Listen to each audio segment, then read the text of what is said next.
A ver, Milei hace cosas que todos quisiéramos hacer, destruir la AFIP, por ejemplo. Buenísimo, todos los aplaudimos.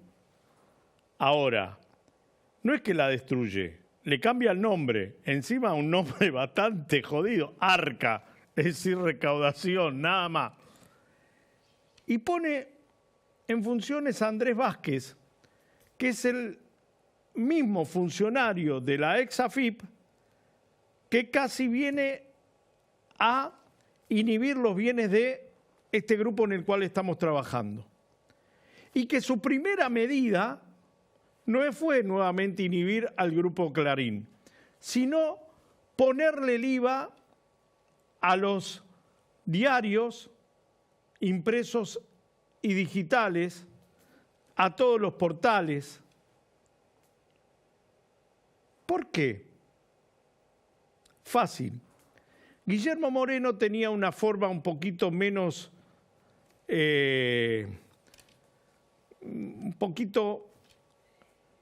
sutil, y le pedía a Coto, a Jumbo, a Carrefour que no nos pusieran publicidad. En lugar de hacer esto, ¿qué hace? Nos encarece el laburo.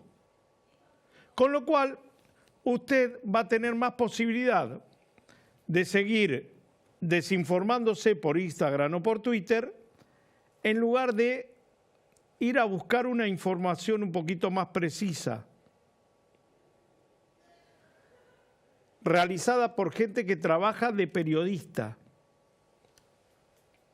Y el más afectado es no Clarín, sino el Grupo Nación, que no tiene operadoras de telecomunicaciones, que solamente es un diario en papel y digital.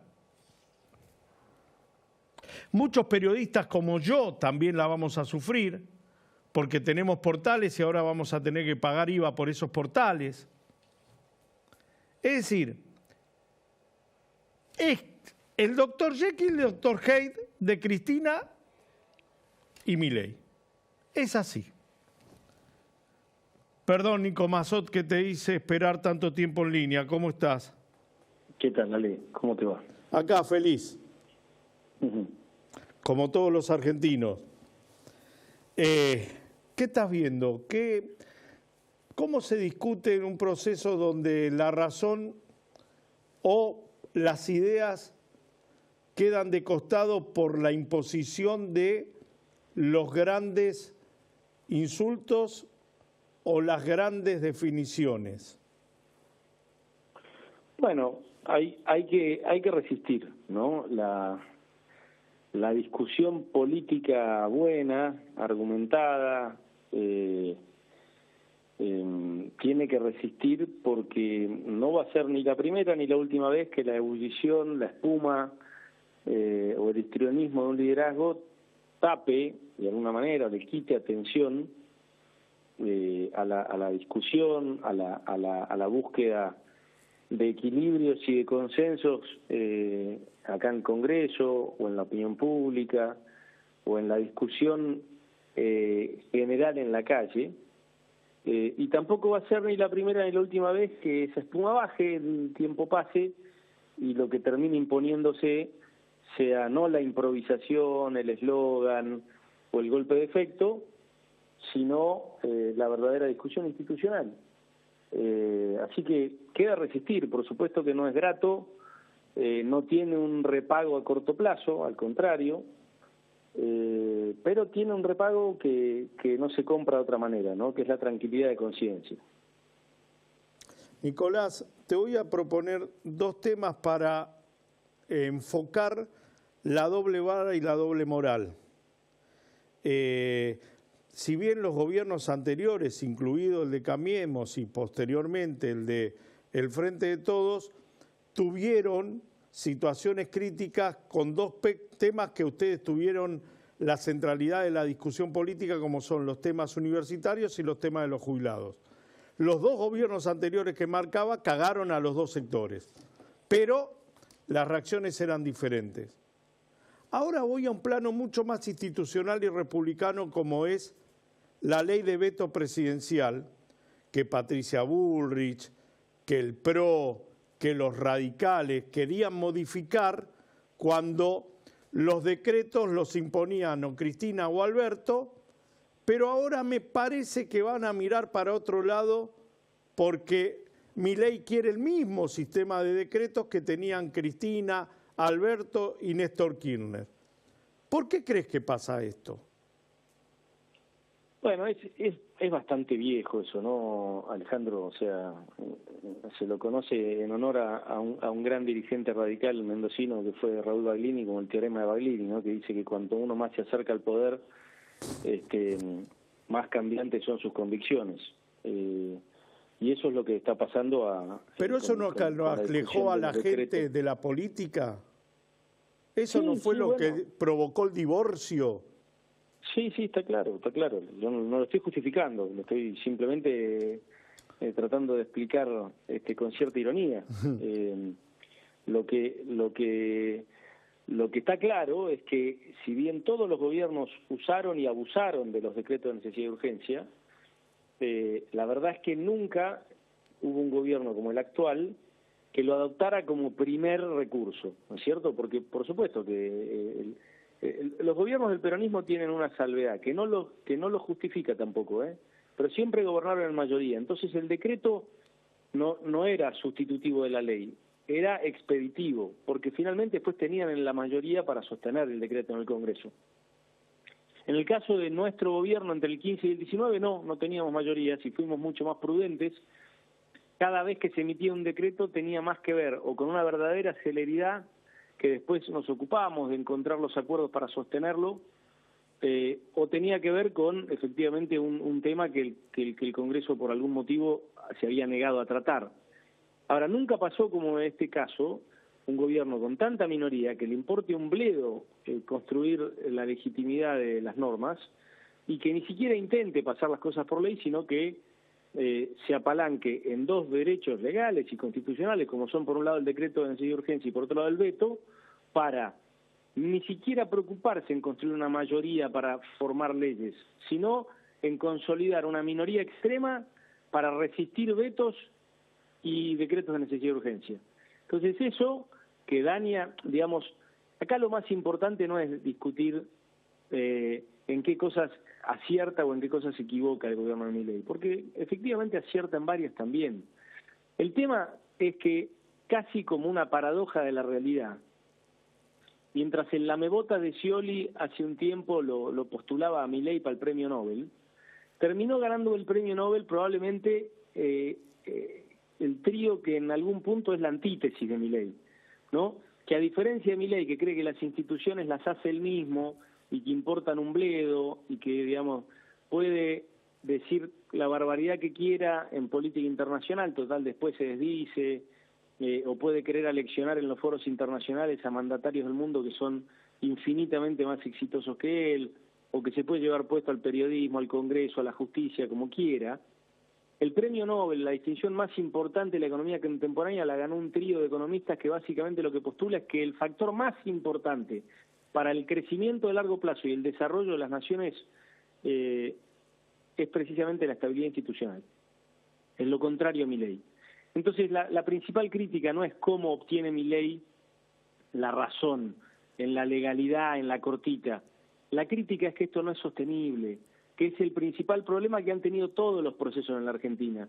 Este es uno más, como el anterior que se pensaba Cleopatra, este se piensa Moisés, creen que hablan con Dios y que ellos pueden reemplazar a las instituciones y que ellos pueden quedarse para siempre y al país le va a ir bien mientras estén ellos. Bueno, lo mismo piensa Maduro, piensa Bukele o puede pensar Putin, digamos, que instrumentan ideologías distintas pero se comportan de manera similar. Y eso es muy nocivo, porque todo eso se percibe a la hora de atraer inversiones y empleo. Entonces no importa si tu política táctica de corto plazo está alineada con los incentivos de la iniciativa privada y el fomento de la rentabilidad.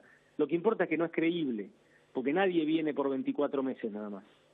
El otro tema que te iba a proponer para el debate, porque sé de lo que quisieron hacer en su momento en el gobierno de Cambiemos con Aerolíneas Argentinas, sé lo que hizo Raúl Alfonsín con Aerolíneas Argentinas y esa especie de privatización que pretendía Rodolfo Terráneo con SAS, la empresa suiza y sé los desaguisados que hizo el menemismo, digo, ¿por qué tenemos o que defender la línea de bandera o que privatizarla sin analizar si se puede hacer algo diferente de estos dos extremos? Bueno, porque así se plantea la realidad, digamos, es el negocio de Cristina y Milei, ¿no? Y fue el negocio siempre de la polarización y lo está haciendo en todos los países del mundo. Eliminar el criterio, haciéndole honor a tu programa, el sentido común y el equilibrio. Es una trampa hablar de privatización. El gobierno no está planteando una privatización, el gobierno está planteando un desguace y venta de activos, es decir, un desarme de la compañía, un reemplazo de la compañía por presuntos actores privados que, si nos dejamos guiar por los actores privados que están actualmente en la Argentina, que son solamente empresas low cost con bajísimos índices de puntualidad y altísimos índices de reprogramación y una cantidad de accidentes considerable,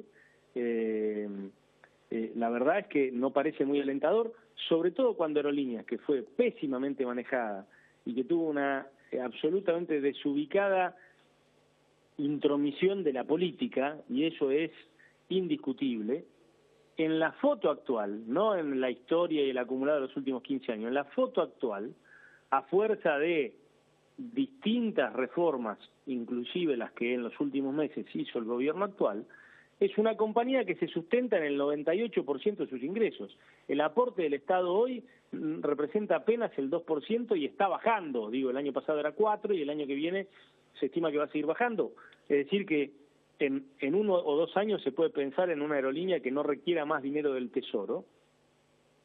Y obviamente lo que vos sugerías como experiencias truncas en el pasado es tener lo mejor de los dos mundos, lo mejor de las empresas netamente privadas, que es la modernidad en la gobernanza, los criterios de eficiencia, digamos, y la nula injerencia de la política cuando están los privados adentro, pero también conserva, como en el caso de YPF, lo mejor del ojo del Estado en el control de la compañía, que en el caso de la aerolínea es efectivamente reconocer que cumple un rol de desarrollo económico en la conectividad de rutas que no son rentables en sí mismas, y entonces es la compañía la que de alguna manera establece ese subsidio cruzado entre rutas rentables y rutas no rentables, porque su criterio no es exclusivamente ganar plata, su criterio es servir al desarrollo de las economías regionales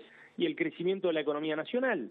Entonces, hay que encontrar el equilibrio en el cual eso no le cueste plata al Estado, pero tampoco pedirle que el Estado, digamos, que eso tenga que ganar plata como cualquier otro negocio, porque vos estás ganando en función del desarrollo. Es parecido al ejemplo de YPF.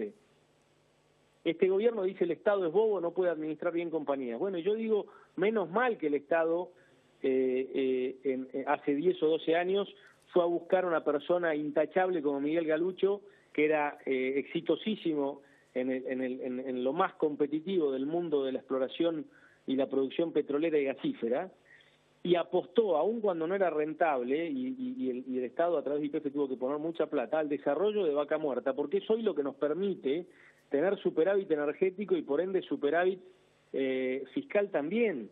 Y este gobierno se ufana de tenerlo gracias a que hubo un Estado que planificó a través de su injerencia en una empresa mixta que así fuera. Entonces hay que salir de este pensamiento de termo, de un lado y del otro, decir no, la soberanía y el Estado tiene que tener todo, o el Estado bobo que no puede gerenciar empresas. No. Hay 27 pueblos en el medio. La última. ¿Cómo hablas, cómo discutís, cómo planteás este tipo de pensamientos con aquellos camaradas, colegas, compañeros con los cuales transitaste tus últimos 20 años de la política y ahora ves que eligen ser termos? Porque el cambio hay que hacerlo sí o sí. Y la mayoría te da la razón y agacha la cabeza y te dice no nos queda otra. No me pidas que te explique por qué, porque para mí siempre hay otra, pero esa es mi experiencia. Nicolás, te mando un gran abrazo, como siempre muy gentil para conmigo y para con este programa. Igualmente, Alejandro, un abrazo. Nicolás Massot, hablando de todo un poco, hablando de la dinámica legislativa, hablando de estas contradicciones que ofrecen Dr. Jekyll y Dr. Hyde, Cristina y Milei. En el control me van a decir si me quedan 3 minutitos para exactamente para esto que le voy a pedir. Un corte y un fin de fiesta de un programa que a veces digo, me quedo muy satisfecho por lo que hice. Hoy es uno de esos. Un instante, continuamos con Sentido Común.